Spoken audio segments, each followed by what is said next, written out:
Good Monday evening. I'm Chief Meteorologist Mike Everett here in the King 5 newsroom, and we're calling this the weather tug of war. It's that push and pull between a winter that doesn't want to leave and a spring that wants to move in. Saw a perfect example of that this weekend. Saturday, marvelous. Temperatures at 70 degrees in some spots. Then Sunday, new system moves in. It gets cool and rainy all over again, and unfortunately we took it into this new week as well.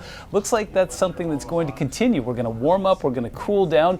In fact, we could see a big time cool down by the time we get to the end of the week. That could put some more mountain snow in play. We'll talk about that in a moment. Here's what we're looking at as far as your 7-day forecast goes. Again, things will be cool and showery again on Tuesday. For reference, average this time of year is about 57, 58 degrees. Wednesday and Thursday, we're going to break above that level. In fact, I think the nicest day of the week could be on Wednesday. Thursday, as you can see, some new showers will move in during the second half of the day. Friday into Saturday cools us down, high of 52. That could put snow levels as low as 1,000 feet on Saturday. We'll deal with that when we get there. The good news is it will rally again on Monday and put us back up into the 60s once again. So the tug of war continues across the Pacific Northwest. Cool and rainy again on Tuesday. Brief break and some warming expected midweek. And then, as you saw a moment ago, cool and showery on Friday into Saturday. Here's a live look from T-Mobile Park. And when I say live, I'm taping this right around 6:15 on Monday night. So the game is at 6:40 tonight against the Astros. Yes, the roof will stay closed, even though it doesn't look like it's raining right now. The possibility of it coming up again later is definitely in play. So as we put it into motion, here's tonight's outlook. We'll see a few showers that will become rain a little bit later, then taper to showers and then become rain again. I think you see the pattern. Sunset at 7:48 tonight will be a theoretical for a lot of folks, but right along the coast it could be actually quite beautiful.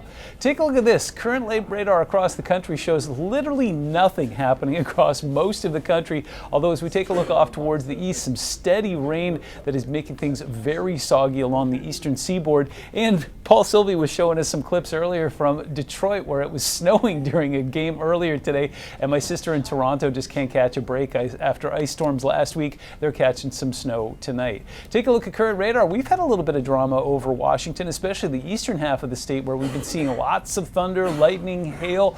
Meanwhile, we've seen a couple of strikes of lightning. The possibility of some instability, the later that it gets, becomes a little bit lower, but there is a possibility of one or two more lightning strikes before the sun sets, and maybe even a little bit of isolated hail.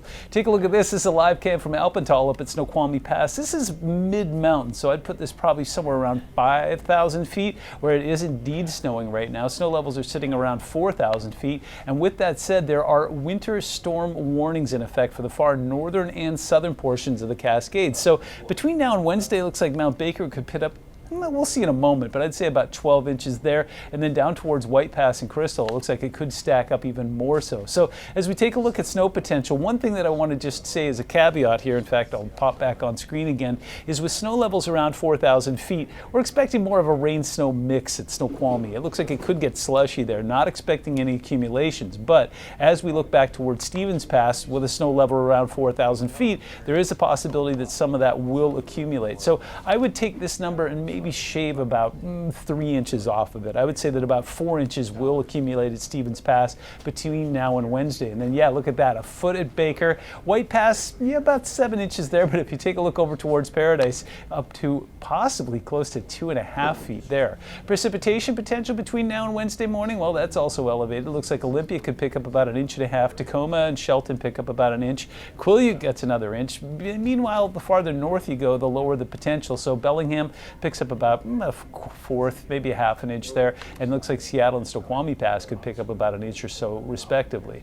Put the future into motion here. We've got another reinforcing system that moves through on Tuesday that will keep us cool and wet, and then as we discussed a moment ago, a little ridge builds on Wednesday. So this is around 5 o'clock, and this is our chance to get ourselves into the low 60s. We'll carry that into Thursday, but then late Thursday a new system punches in, so again more showers will move in, and then it looks like on Friday that reinforcing system comes in cold here. So that's what's going to drive us down into those low temperatures and possibly low snow levels on Saturday. Then on Sunday, another ridge starts to build, and that's when the next rally begins. And as we saw a moment ago, looks like we could start next week in the low to mid 60s. In the short term, though, we are just tracking rain and showers and rain and showers. Tomorrow morning around 7, you'll see some of that heavier rain, especially along the coast in the southwestern portion of down towards Chehalis, Olympia. Looks like you'll get on some of that as well. And we go through the afternoon as the kids are getting out of school. It looks like a lot of those rain showers will be pushed into the foothills, but up towards Snohomish County and Whatcom County, it looks like it will be active around 3.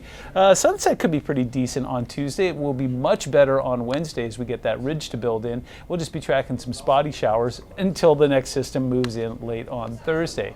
Overnight temperatures tonight will be in the 40s, so the good news is we're not tracking any frost warnings like we were last week. Looks like we'll be solidly in the mid-40s in Bremerton, Seattle, and Tacoma, 43 in Mount Vernon, 43 in Bellingham, and then again, high temperatures will not be all that high at all on Tuesday. 57, 58 is the norm this time of year at SEA, so looks like we'll miss that by about 4 or 5 degrees. 7-day forecast shows a push and pull between cool air that doesn't want to move out and warm air that wants to move in. In the short term, it looks like the cool air will win, but Wednesday, Thursday, and again early next week, it looks like that warm air will post a rally. So it's springtime in the Pacific Northwest. In the meantime, stay warm, stay dry, stay safe. Keep it tuned to King 5 and K5 Plus for your latest forecast, and we'll see you soon.